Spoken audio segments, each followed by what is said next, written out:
ವಾಲ್ಮೀಕಿಯ ಪ್ರತಿಮೆಯನ್ನು ಅನಾವರಣ ಮಾಡತಕ್ಕಂಥ ಒಂದು ಹಿನ್ನೆಲೆ ಇವತ್ತಿನ ಪತ್ರಿಕೆಗಳಲ್ಲಿ ಬಂದಿದೆ. ಈ ಒಂದು ವಾಲ್ಮೀಕಿ ಪ್ರತಿಮೆಯನ್ನು ಅನಾವರಣ ಮಾಡಲಿಕ್ಕೆ ಸರ್ಕಾರದಲ್ಲಿ ಅನುಮತಿಯನ್ನು ಇಲ್ಲಿವರೆಗೂ ಕೊಟ್ಟಿಲ್ಲ ಅಂತ ಹೇಳಿ. ಬಹುಶಃ ನಿಮ್ಮೆಲ್ಲರಿಗೂ ಗೊತ್ತಿರತಕ್ಕಂಥ ವಿಚಾರ, 2006ರಲ್ಲಿ ಸುಪ್ರೀಂ ಕೋರ್ಟ್ ಕೊಟ್ಟಂಥ ಒಂದು ತೀರ್ಪು ದೇಶದ ಯಾವುದೇ ಭಾಗದಲ್ಲಿ ಪ್ರತಿಮೆಗಳನ್ನು ಅನಾವರಣ ಮಾಡ್ತಕ್ಕಂಥದ್ದಕ್ಕೆ ನಿಷೇಧ ಮಾಡಿದ್ದಾರೆ.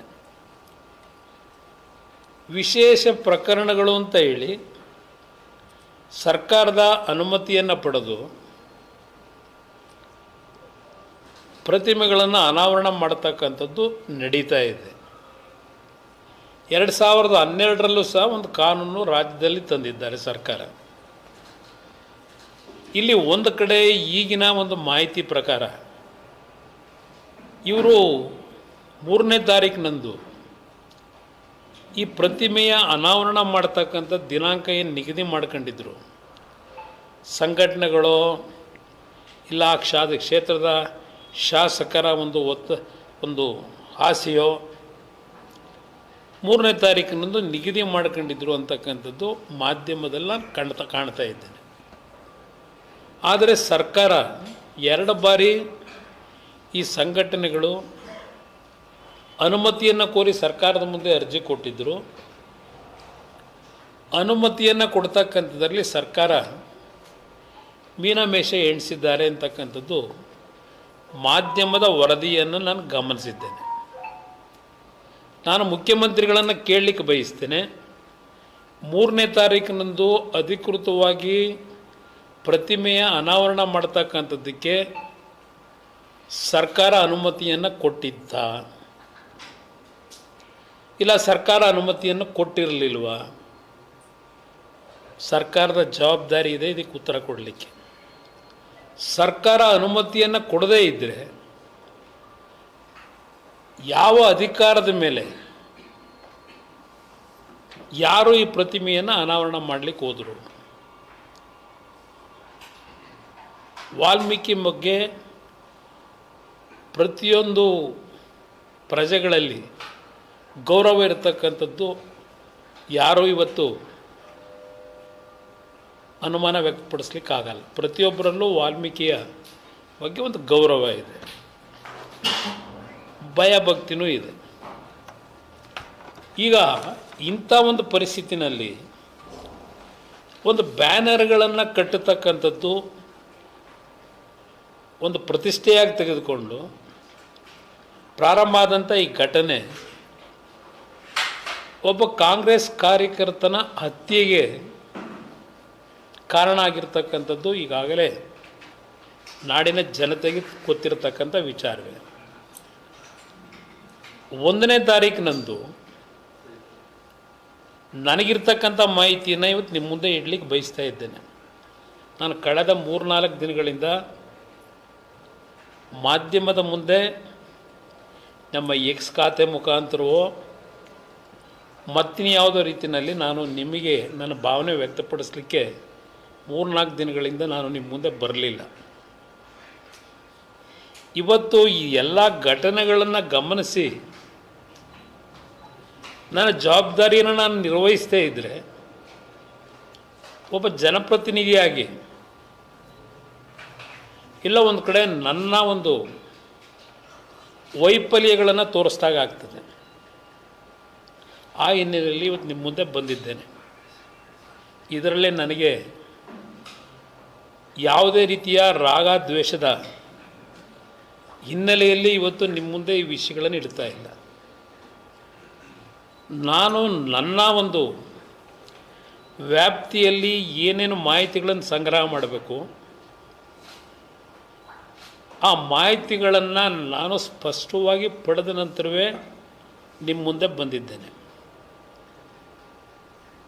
ಇವತ್ತು ಯಾವ 1ನೇ ತಾರೀಕಿನಂದು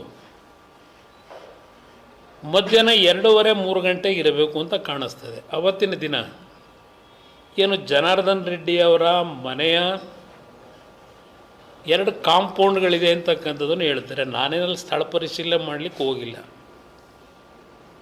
ಅವರ ವಾಸಸ್ಥಳದ ಪರಿಮಿತಿ ಒಳಗೆ ಒಂದು ಬ್ಯಾನರ್ನ ಕಟ್ಟಿದ್ರು ಅಂತ ಹೇಳಿ,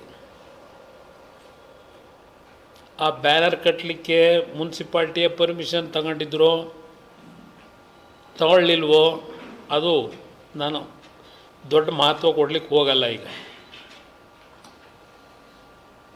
ಜನಾರ್ದನ್ ರೆಡ್ಡಿ ಪ್ರಥಮವಾಗಿ ಅವರ ಮನೆ ಹತ್ರ ಹಾಕಿದಂಥ ಬ್ಯಾನರ್ನ ತೆಗೀತಕ್ಕಂಥದ್ದಕ್ಕೆ ಪೊಲೀಸ್ಗೆ ಇನ್ಫಾರ್ಮೇಷನ್ ಕೊಡ್ತಾರೆ. ಪೊಲೀಸ್ನರು ಬಂದು ಪ್ರಥಮ ಹಂತದಲ್ಲಿ ಆ ಬ್ಯಾನರ್ನ ತೆಗೆಸಿ ಬುದ್ಧಿ ಹೇಳಿ ಕಳಿಸ್ತಾರೆ ಆ ಬ್ಯಾನರ್ ಕಟ್ತಂಥವ್ರಿಗೆ. ನಂತರ ಜನಾರ್ದನ್ ರೆಡ್ಡಿ ಅವರು ಗಂಗಾವತಿಗೆ ಪ್ರಯಾಣ ಬೆಳೆಸ್ಕೋತಾರೆ. ಗಂಗಾವತಿಗೆ ಅವರು ಆ ಕಡೆ ಹೋದ ಮೇಲೆ ಅಲ್ಲಿಯ ಶಾಸಕರ ಒಬ್ಬ ಬೆಂಬಲಿಗ ಸತೀಶ್ ರೆಡ್ಡಿ ಅಂತೇಳಿ ಮಾಧ್ಯಮದಲ್ಲಿ ಗಮನಿಸಿದ್ದೀನಿ. ಅವನ ಜೊತೆಯಲ್ಲಿ ಒಂದು 10-12 ಜನ ಅವನ ಬೆಂಬಲಿಗರು ಜನಾರ್ದನ್ ರೆಡ್ಡಿ ಮನೆ ಮುಂದೆನೇ ಚೇರ್ ಹಾಕೊಂಡು ಮತ್ತೆ ಇನ್ನೊಂದು ಬ್ಯಾನರ್ ಕಟ್ಟಿಸ್ತೀನಿ, ಯಾರು ಬರ್ತಾರೆ ನೋಡ್ತೀನಿ ಅಂತ ಹೇಳಿ 10-12 ಜನ ಕರ್ಕೊಂಡೋಗಿ ಕೂತ್ಕೊತಾನೆ ಮನೆ ಪರಿಮಿತಿ ಒಳಗೆ.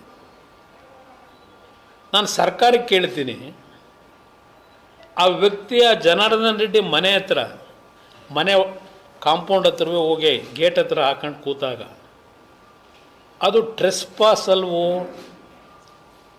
ಇನ್ನೊಬ್ಬರು ಮನೆ ಮುಂದೆ ಅವರಿಗೆ ಡಿಸ್ಟರ್ಬ್ ಮಾಡಿ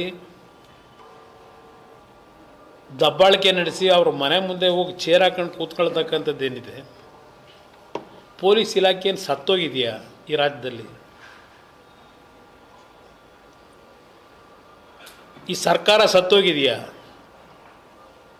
ಹೋಮ್ ಮಿನಿಸ್ಟ್ರಿ ಕೇಳಲಿಕ್ಕೆ ಬಯಸ್ತೀನಿ. ನಿಮ್ಮ ಅಂದಚಂದದ ಮಾತು ಬಿಡಿ, ಅದರಿಂದ ಇಲಾಖೆ ನಡೆಸಲಿಕ್ಕಾಗಲ್ಲ. ನಿಮ್ಮ ಹೇಳಿಕೆಗಳನ್ನು ಗಮನಿಸಿದ್ದೀನಿ ನಾನು. ಇಲ್ಲಿ 10-12 ಜನ ಇದ್ದಾಗ ಪೊಲೀಸ್ ಇಲಾಖೆ ಸತ್ತೋಗಿತ್ತ ಅಲ್ಲಿಂದ ಅವ್ರನ್ನ ಖಾಲಿ ಮಾಡಿಸ್ಲಿಕ್ಕೆ? ಈ ವಿಷಯ ಗೊತ್ತಾಗಿ ಜನಾರ್ದನ್ ರೆಡ್ಡಿ ಗಂಗಾವತಿಯಿಂದ ಶ್ರೀರಾಮುಲುಗೆ ಫೋನ್ ಮಾಡ್ತಾರೆ. ನನ್ನ ಮನೆ ಮುಂದೆ ಬಂದು ಗಲಭೆ ನಡೀತಕ್ಕಂಥದ್ದಕ್ಕೆ ಹೊರಟಿದ್ದಾರೆ, ಸ್ವಲ್ಪ ತಾವು ನಮ್ಮ ಮನೆ ಹತ್ರ ಹೋಗಿ ಸ್ವಲ್ಪ ನೀವು ಏನಾಗಿದೆ ಗಮನಿಸಬೇಕು ಅಂತೇಳಿ ರಿಕ್ವೆಸ್ಟ್ ಮಾಡ್ತಾರೆ. ಅದರ ಹಿನ್ನೆಲೆಯಲ್ಲಿ ಶ್ರೀರಾಮುಲು ಬಹುಶಃ ಅವ್ರ ಕಾರ್ಯಕರ್ತರಿಗೆ ಫೋನ್ಗಳು ಮಾಡಿ ಅವ್ರ ಗಮನ ಸೆಳೆದಾಗ ಅವ್ರ ಕಾರ್ಯಕರ್ತರು ಅಸೆಂಬಲ್ ಆಗಕ್ಕೆ ಶುರುವಾಗ್ತಾರೆ. ಇದು ಪ್ರಾರಂಭ ಆದಂಥದ್ದು. ಈ ಪ್ರಾರಂಭಿಕ ಹಂತದಲ್ಲೇ ಇದನ್ನು ಮೊಟಕುಗೊಳಿಸಿದರೆ, ಲಾಠಿ ಚಾರ್ಜ್ ಮಾಡಿ ಇಷ್ಟೆಲ್ಲ ಅನಾಹುತ ಆಗಿ ಕಾಂಗ್ರೆಸ್ನ ಕಾರ್ಯಕರ್ತ ಬಲಿಯಾಗ್ತಕ್ಕಂಥ ಅವಶ್ಯಕತೆ ಇತ್ತ?